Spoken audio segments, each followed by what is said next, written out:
Bonjour, bienvenue dans Rhinocéros. Aujourd'hui, on va vous parler d'un procès, le procès de l'état de droit, en fait, qui a lieu en ce moment dans vos médias. Et oui, ça y est, on y est, la condamnation en première instance est tombée, mais vous savez, tout ça c'est à cause des juges rouges, c'est un procès politique. De toute façon, tout le monde est contre Marine Le Pen, on veut la faire taire, et c'est sans doute pour ça que dimanche dernier, vous avez pu voir son meeting contre la justice, retransmis sur toutes les chaînes info, ou presque. C'était compliqué comme meeting parce que la condamnation était tombée quelques jours avant, moins d'une semaine, et que pendant cette semaine, rien ne s'était passé comme prévu. D'abord, le 20h de TF1, le soir de la condamnation, incroyable, elle s'est fait recadrer par Gilles Travail qui avait fait son boulot. L'inéligibilité immédiate, elle est prévue par les textes. Vous-même, dans votre programme, deuxième point du programme de l'élection présidentielle, vous dites il faut de la fermeté, il faut des peines planchées. On vous applique à vous ce que vous plaidiez hier. Non, monsieur. Moi, il m'a impressionné le Gilou. Sur le coup, je me suis vraiment dit que le vent tournait pour la petite mère du peuple. Des juges ont mis en place des pratiques que l'on croyait réservées au régime autoritaire. C'est arrivé à d'autres avant vous, Madame Le Pen. Est-ce que vous vous rendez... Madame Le Pen, c'est arrivé à Hubert Falco, maire de Toulon en 2023.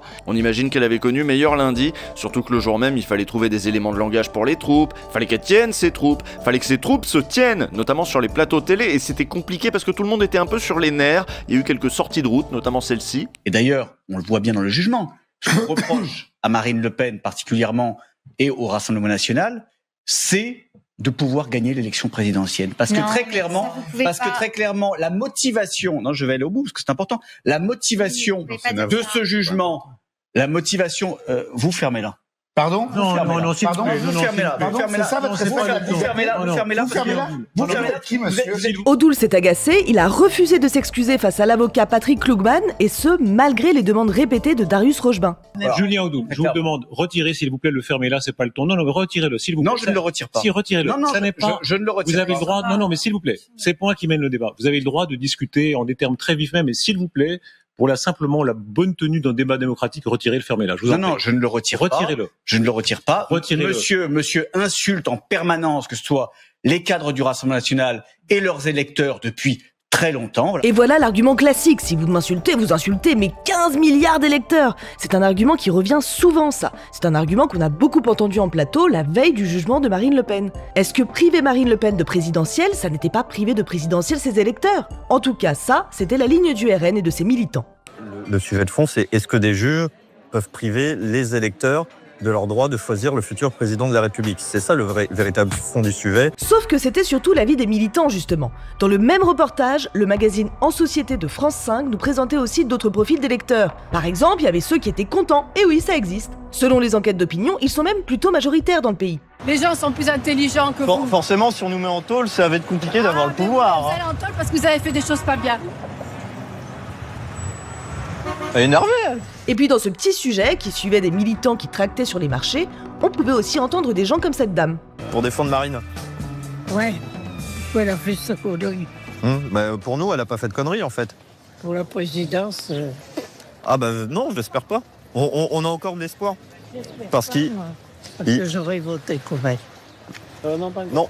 Attendez, bonne journée. Bonjour monsieur. Elle aurait bien voté pour elle, mais elle va voter pour quelqu'un d'autre. Le Pen avait qu'à pas faire de conneries, elle avait qu'à pas servir dans la caisse. Et oui, les vrais gens ne sont pas aussi marinisés qu'on veut bien nous le faire croire. D'ailleurs, ce sont les journalistes qui s'intoxiquent avec ça et qui nous intoxiquent. Vous savez, nous à Paris, il faut qu'on comprenne les gens de la France périphérique. Vous vous rendez pas compte, mais Marine, pour eux, c'est la Madone. Ils sont comme ça, les gens des territoires. Il faut les respecter. Moi-même, je ne suis pas du tout raciste, je relais juste les aspirations de millions de provinciaux, de simples Français. Et c'est des choses qu'on ne voit pas parce que, encore une fois, quand on habite à Paris, dans certains milieux, on ne connaît pas de gens qui votent Rassemblement national.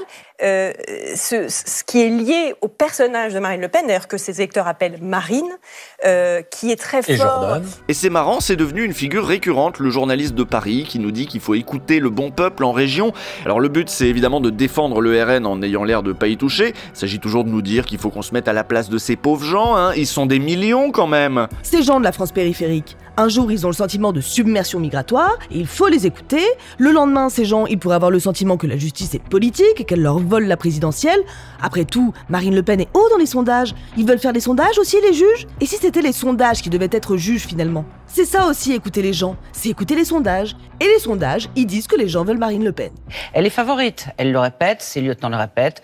plus de 13 millions de voix au deuxième tour de la présidentielle la dernière fois, donné à 34 ou 37 au premier tour. Donc c'est effectivement un choc terrible. Mais ce qui va être assez intéressant, c'est de voir comment on risque d'échapper ou non à une crise politique. Et oui, c'est la stabilité du pays qui inquiétait Nathalie Saint-Cric le 31 mars au soir. Celle-là même qui n'a jamais rien à redire quand le gouvernement, quel qu'il soit, déglingue nos retraites ou détruit notre assurance chômage. Cette Nathalie-là s'est invitée sur le plateau du JT parce que là, elle était inquiète. Et si cette décision judiciaire mettait des gens en colère? Ils y ont pensé, les juges? Ce qui est sûr, c'est qu'on n'avait pas franchement besoin de ça. Dans la situation politique actuelle, je précise que les juges avaient totalement le droit de prendre cette décision, mais qu'on peut se dire simplement qu'ils ont un petit peu eu la main lourde. Ce commentaire a fait réagir le SNJ de France Télé, un syndicat de journalistes qui a publié un communiqué quelques jours plus tard pour alerter et dénoncer les propos de leurs consoeurs.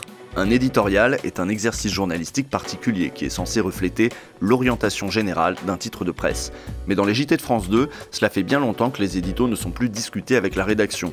Aujourd'hui largement dévoyé, notamment dans l'audiovisuel, cet exercice est devenu le symbole d'une dérive, celle des chaînes qui privilégient l'opinion à l'information. Et on voit bien ce qu'ils veulent dire. Quel intérêt pour le spectateur de savoir que Nathalie Saint-Cric trouve que les juges ont eu la main lourde? C'est cette phrase qui a particulièrement dérangé le SNJ France Télé, celle sur la main lourde. Cette phrase était de trop. On peut aussi considérer que cet édito était de trop après plusieurs dérapages. Mais l'essentiel n'est pas là. Il n'est jamais trop tard pour s'interroger collectivement sur nos pratiques et nos responsabilités.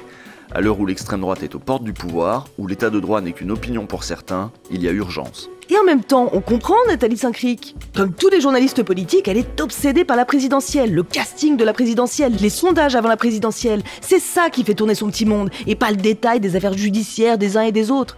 Du coup, quand une condamnation vient percuter les pronostics et les récits de ces analystes politiques de haut vol, ils sont perdus, ils sont pas à l'aise. Pourtant, on connaissait la date du jugement, il y avait moyen de se préparer, voire de préparer le public à recevoir et à comprendre ce jugement.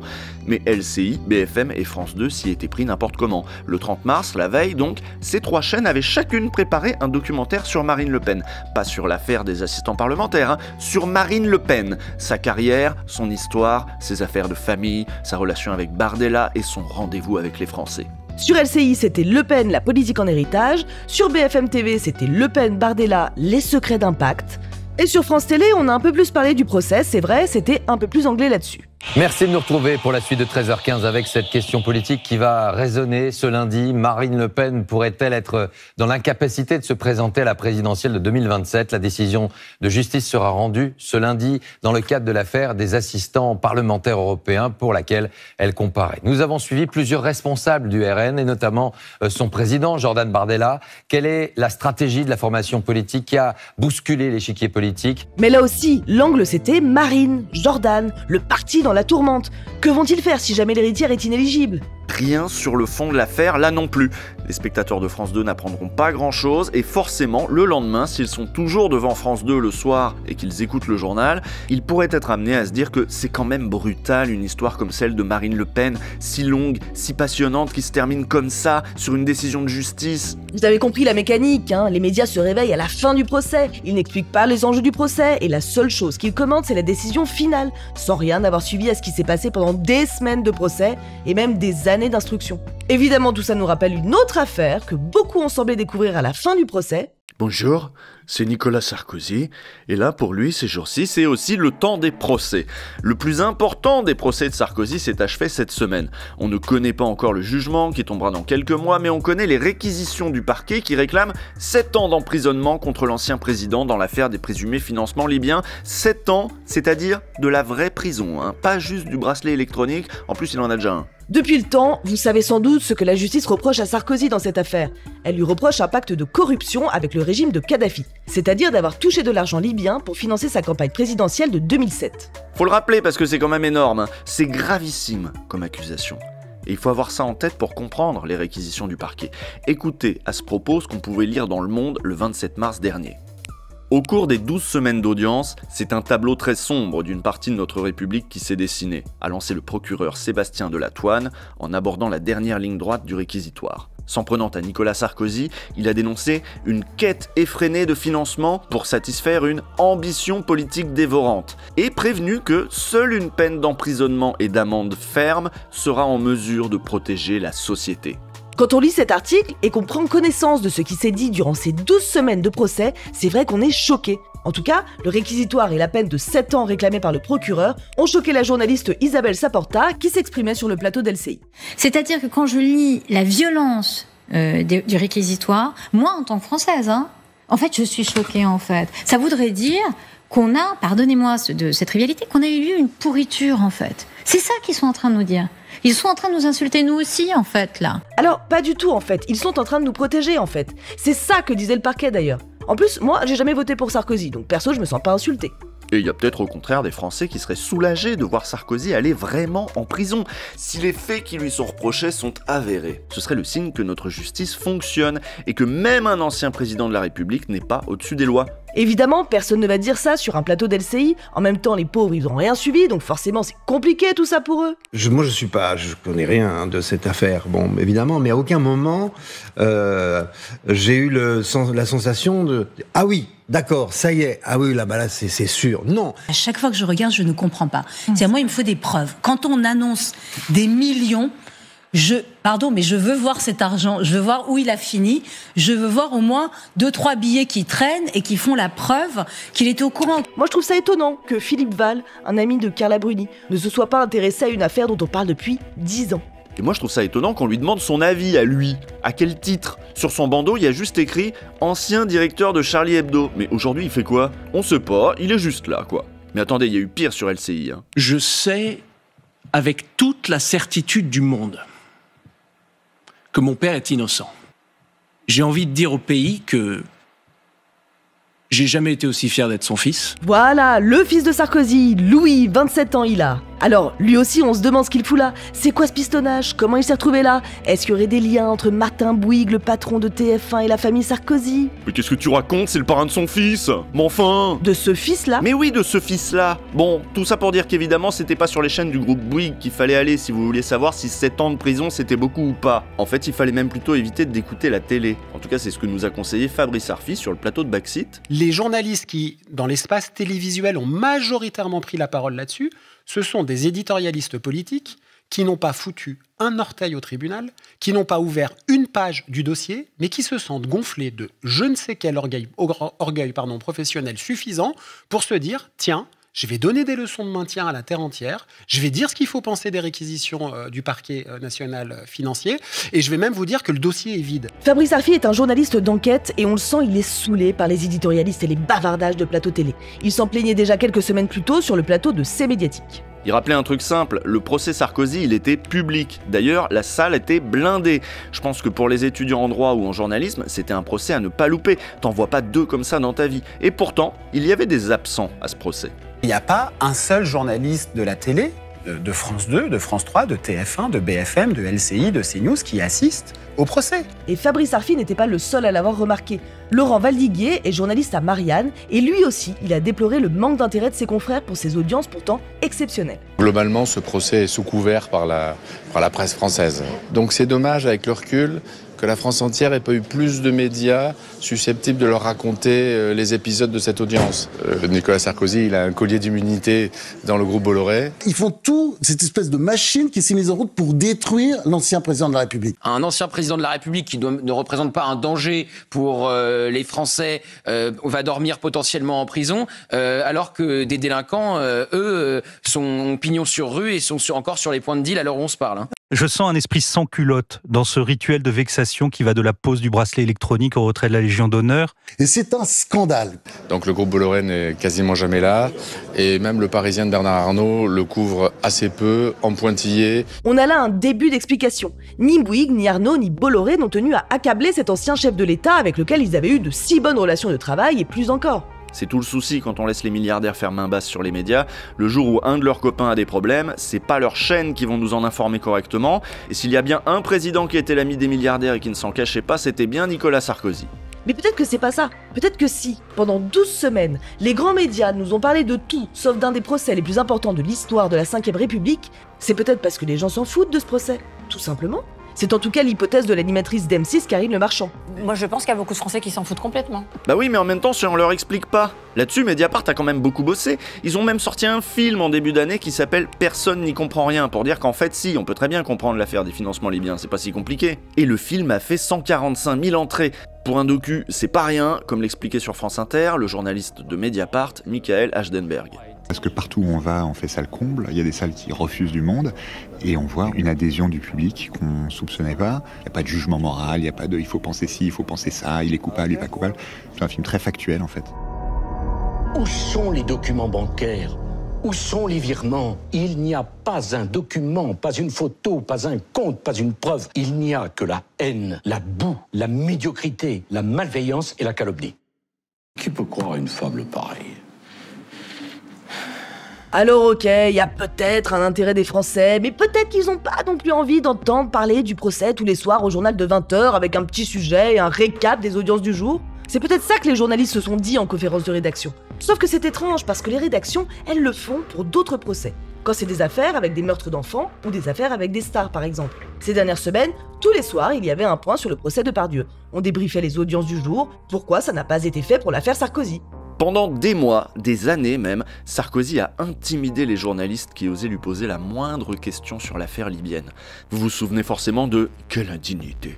Mais vous vous souvenez de quelle était la question que Pujadas lui avait posée pour qu'il réponde ça? On vous la remet, c'était en 2016. Avez-vous, oui ou non, reçu de l'argent liquide de Libye pour financer votre campagne de 2007, comme l'a affirmé l'intermédiaire Ziad Takedine, alors pas seulement dans les médias, mais à la justice française hier aussi?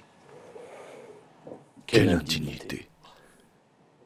Nous sommes sur le service public. Mais il a pas engueulé que Pujadas, hein. Il a aussi remis à sa place Routel Krief, pas vraiment sa plus farouche opposante. Les plus méchants vont dire c'est une affaire de voyous, c'est un des méthodes de voyous. C'est très étrange quand même. Madame, faites très attention au vocabulaire que vous employez.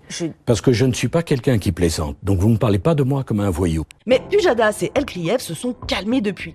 Ils bossent tous les deux chez LCI, c'est-à-dire chez le parrain de son fils. Mais enfin... Là maintenant, quand ils parlent de l'affaire, ils font gaffe. Routel Krief, par exemple, elle connaît l'affaire libyenne depuis des années. Elle a même sans doute un peu bossé le sujet, mais dorénavant, elle nous explique que tout ça, c'est très complexe et qu'on n'y comprend rien. Alors, je vous préviens, c'est une affaire particulièrement complexe, des faits qui remontent à 20 ans, avec une procédure qui date de 13 ans. Et donc, j'essaie d'en retirer 2-3 éléments pour être un peu plus clair. Dans ce procès, Nicolas Sarkozy est allé porter sa défense hors des tribunaux, dans les grands médias particulièrement, surtout ceux de la famille Bouygues donc, qui l'ont toujours bien reçu. À chaque coup dur, Sarkozy pouvait aller crier son indignation aux 20h de TF1, où il a pu s'emporter, évidemment, contre les journalistes de Mediapart. Si ce que je dis est vrai, si c'est un complot, si Mediapart a servi pendant des années de porte-voix, un document reconnu comme faux par la justice, est-ce que ça ne serait pas encore un scandale plus grave? Et alors là, attention, si vous avez été épaté par le ton qu'a employé Gilles Boulot face à Marine Le Pen, écoutez la manière dont il va tourner sa prochaine question. Cette fois en face de lui, il n'a pas une députée que la justice a mis hors jeu pour la présidentielle, il a un ancien président, ami avec son patron, Martin Bouygues. Parrain de son fils. Est-ce que vous pensez que les 3 magistrats qui vous ont mis en examen règlent des comptes, qu'ils veuillent, pour dire les choses familièrement, ils veulent se payer Sarkozy? Parce que, pour des raisons politiques, ou parce que vous feriez un beau trophée, je ne sais pas. Et oui, pendant toutes ces années, le refrain sur les juges rouges qui veulent se payer des politiques de droite, on l'a entendu partout. Avec Sarkozy, avec Chirac, avec Fillon. Évidemment, derrière, quelques années plus tard, Marine Le Pen n'a plus qu'à répéter la même stratégie.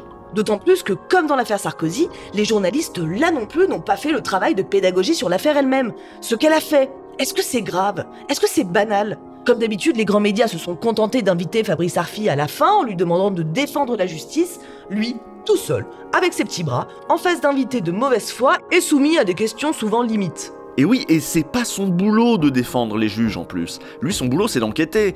Est-ce qu'il faudrait que les journalistes invitent un peu plus de juges, tiens? Je lui ai posé la question. Que devraient faire les juges dans ce cas-là? Est-ce qu'il faut aussi qu'ils assument qu'ils sont des personnalités publiques et qu'ils se présentent aussi, qu'ils racontent aussi leur travail, qu'ils se visibilisent? Et c'est vrai qu'il y a une immense pédagogie, je crois, à faire, y compris de l'institution judiciaire. Il faudrait qu'il y ait des juges à la télé. Moi, je me souviens du juge Alphen. Alors, j'en suis convaincu. Ouais. En fait, je suis convaincu qu'il faut que les magistrats brisent un tabou. Je ne dis pas qu'il faut que les juges enquêteurs, les juges qui jugent, les juges, je ne dis pas ça parce que ça va créer une sorte de cirque médiatique, mais il y a peut-être un espace à trouver avec des personnes autorisées qui puissent faire la pédagogie tout en respectant la présomption d'innocence, les droits de la défense, mais expliquer ce qu'est le travail de la justice, notamment dans ces affaires dont on nous dit qu'elles sont compliquées. Elles ne le sont pas. C'est pas vrai. C'est pas vrai que c'est compliqué. Quand on dit les gens, ils y comprennent rien. Mais oui, mais si on leur explique pas. Et c'est marrant parce que justement, le dimanche d'après, sur France 5, Émilie Tran Nguyen a choisi d'inviter un juge, justement. Un juge inquiet, Youssef Bader. Si vous êtes là, c'est parce que vous avez été choqué par les commentaires à l'encontre de la justice et des menaces à l'encontre des juges cette semaine. Qu'est-ce qui vous a le plus choqué ?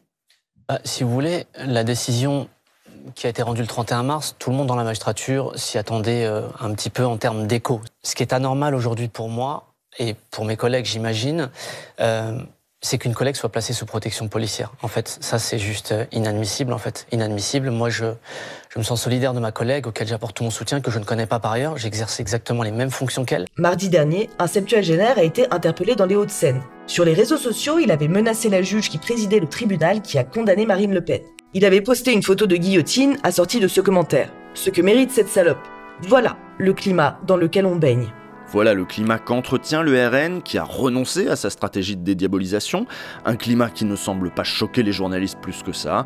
Il suffit de voir l'écho qu'ils ont choisi de donner au meeting raté et outrancier place Vauban dimanche dernier. Je veux dire que notre ligne de conduite ne sera jamais celle de la brutalisation, chère à d'autres formations politiques, mais celle pacifique du pasteur Martin Luther King pour les droits civiques des citoyens américains à l'époque, opprimés et privés de droits. Allez, carrément. Martin Luther King. Est-ce que ça a choqué en plateau sur BFM, non? Elle en a retenu quoi, Anna Cabana? On l'a senti touchée. C'est-à-dire qu'elle a partagé son émotion. Elle fait pas ça souvent, Marine Le Pen, d'arriver devant un pupitre et de partager son émotion. En disant, il est impossible pour moi de cacher mon émotion. Voilà, je peux pas cacher mon émotion. Elle a dit merci. Elle était plus vibrante que parfois. C'est caricatural. Les juges sont menacés par un RN soutenu par Orban, Poutine, qui ont mis la justice sous pression dans leurs pays respectifs, précisément en s'en prenant aux juges, mais ce n'est pas ce qu'on retient sur les plateaux, où on préfère parler psychologie. Et pendant ce temps-là, eux, ils peuvent continuer.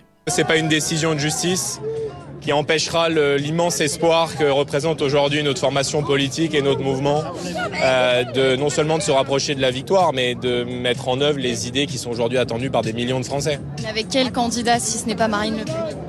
Mais je sais que c'est la seule question qui vous intéresse. Ah, elle était longue cet après-midi sur BFM TV, moi je vous le dis. Mais vous avez vu, c'est pareil partout, même sur France 2. Le RN peut tout se permettre, ça passe. Mais combien de temps ça va durer ? Gilles Boulot s'est réveillé, on l'a vu. Dimanche dernier, le soir du meeting, c'est Benjamin Duhamel qui n'a pas lâché Marion Maréchal.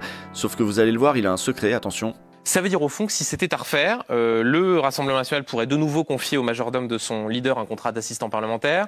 Ça veut dire qu'il pourrait aussi de nouveau permettre à un membre du parti d'avoir un contrat d'assistant parlementaire, dans le cas d'espèce Julien Audoul, avec une députée européenne qu'il n'avait pas rencontrée. Il y a aucune espèce de mea culpa, à minima d'imprudence, d'ailleurs un mot qu'avait utilisé Louis Alliot à reconnaître. Reprenons l'origine de cette affaire. Vous avez vu? Son secret, c'est qu'il connaît l'affaire et qu'il parle de l'affaire. C'est incroyable. Il se laisse pas embarquer dans l'histoire de la justice politique, de la démocratie exécutée, des Français qui sont choqués. Non, lui, ce qui le choque, c'est l'affaire. Si vous lisez attentivement les arguments avancés par la magistrate. Non mais c'est pas ce dont je vous parle, Madame Maréchal. Je vous parle d'un exemple très précis du majordome de Jean-Marie Le Pen qui a été rémunéré comme assistant parlementaire. Et là, il met le doigt sur le fait que le clan Le Pen a fraudé. L'affaire part de là. En plus, regardez, il s'excuse pas, il parle d'autre chose. C'est pour ça qu'ils ont été condamnés, hein. C'est pour ça qu'on dit qu'il y a un risque de récidive. Pour eux, ils ont rien fait de mal, ils ont payé le majordome du vieux avec le pognon de Bruxelles et ils ne regrettent rien. Qu'elle serait faite donc, par un Marion parti Maréchal, qui le majordome de Jean-Marie Le Pen, attendez, s'il vous plaît, le majordome de Jean-Marie Le Pen rémunéré par le Parlement européen comme assistant parlementaire européen, ça ne vous choque pas? Ça n'est pas, une fois de plus, au Parlement européen de décider de la manière dont les collaborateurs doivent travailler pour leurs élus. Eh ben en fait si, et c'est pour ça que Le Pen est condamné en première instance, et vous le savez, et tout le monde devrait savoir qu'on a payé un gars pour beurrer les biscottes du vieux Le Pen avec de l'argent public.